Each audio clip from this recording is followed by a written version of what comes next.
Freedom is the natural ability of everyone to do what he likes, unless it is prohibited by law, force, or me. May I never be parted from purple.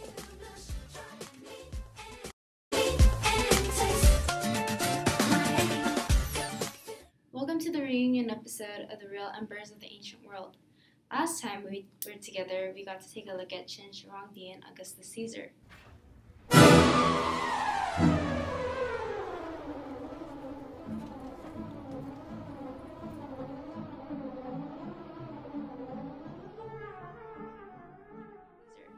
Our guests tonight are Emperor Justinian and Empress Theodora from the Byzantine Empire.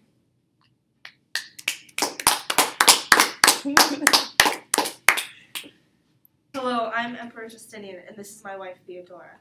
Thank you for having us on your show. We are excited to be here. It is an honor for you to have us. This past season, Justinian and Theodora, you had both of your private lives examined. In his latest book, Procopius published a tell-all of your lives. So let's start with you, Justinian. Procopius says that your ultimate goal is to drench the earth with as much human blood as could spill and to steal as much money as possible. What do you have to say to the accusation that you hunger for death and money? His accusations are completely unsound. Have people died under my rule? Of course. Just as they have under any past emperor. And as for the money, yes, taxes were high, but that is the cost of expansion and security. Okay, well, let's talk about some touchy subjects. I wouldn't say that his accusations are completely unsound, but let's take a look at the Nika riots. For those of you out there watching tonight who missed that episode, let's take a look. This girl is on fire. This girl is on fire. She's walking on fire. This girl is... What do you have to say about the death of 30,000 people?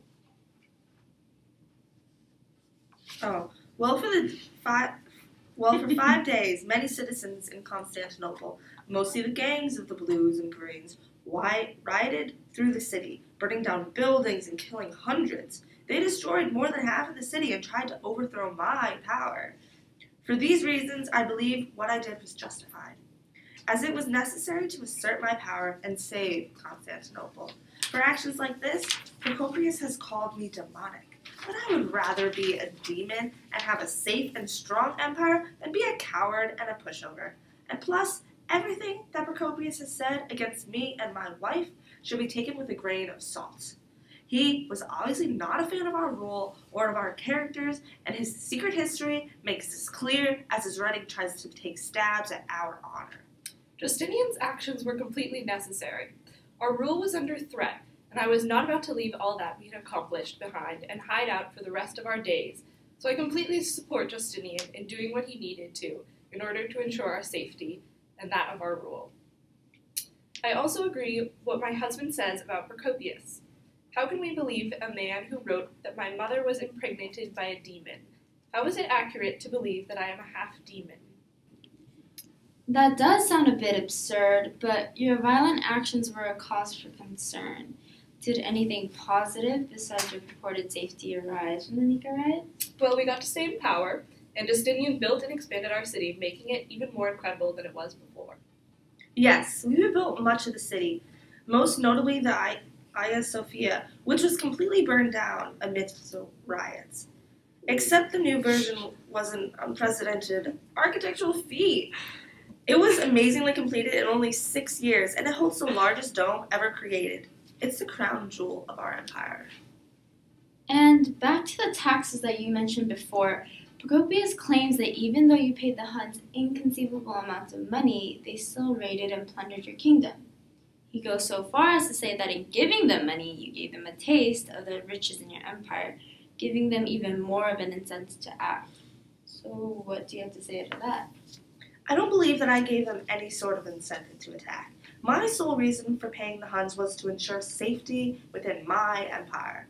And by the fact that Constantinople was never breached, I say that I made the right decision and that my actions were virtuous in the long run. And let's not even get started with you, Theodora. Procopius really brought back your past that you have tried so hard to escape. He painted you as a prostitute back then with no shame and no intention of changing your behavior in the present. What do you have to say to that? Well, yes, in my past I was a prostitute, but it wasn't as shameless as he went on to say. My father died when my eldest sister was only 7 years old. My mother had no prospects for money. She married a man, and seeing as the Green Party turned us out, we went on to the Blue Party so that my stepfather could be a bear keeper. Money was still the problem, so my mother made my sisters and I prostitute ourselves. It wasn't as though I had a choice. In reality, I was an obedient daughter who did unimaginable things to ensure my family would have enough money to survive. Seeing as I was indoctrinated into that lifestyle so early, it was hard to establish myself as someone worthy of respect. I have worked endlessly to rehabilitate my image, and with no one gossip book has torn that image down. This book brings up many unresolved problems and pain from your past, Theodora. So we will continue to do that, but it is time for a commercial break. We will be back after a few words from our sponsors. We invite you to come visit the Hagia Sophia. Completed in only 6 years, this church's unusual architecture is a feast for the eyes. We have guided tours Monday through Saturday, as Sunday is for worship. Please call to schedule your visit now. Call 212-992-9664. Calling all citizens of the Byzantine Empire. As you all know, the threat of the Huns is a constant concern. While we have the situation under control for the time being, we still need your help. Please make donations to add to our Hun Fund. Fund the Han Fund. Hello, Byzantinians. I would like to take this time to speak to you on behalf of the Blue Party. As you all know, they are the most powerful in our empire, and they need your support. Please support our funds by buying our classic blue costumes and going to our barber. I, Empress Theodora, approve this message.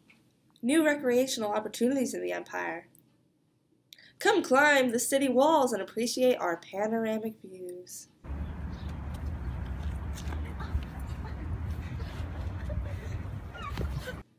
Do not be alarmed by the Huns raiding the countryside. The inside of the city is safe and protected. Come to the music festival this weekend in honor of Empress Theodora's birthday. There once was a girl, a courtesan of Olympus. Her father trained bears, the hippodrome, it was her home. A well-known actress and mistress of the governor.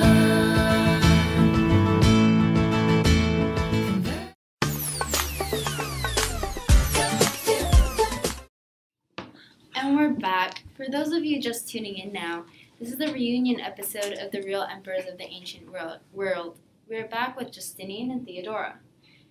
Theodora, we were talking about your past and how you've risen up in the world.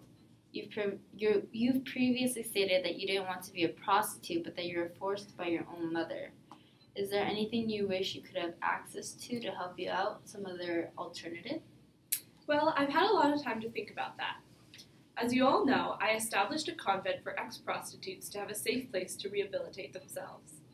I don't think that women go into this lifestyle by choice, but rather a lack of options. I created the convent in hopes that providing these women a safe haven would better society and give them more opportunities. Procopius definitely did not like women, as evidenced by the first title of his book, Gynocracy, Rule of Women.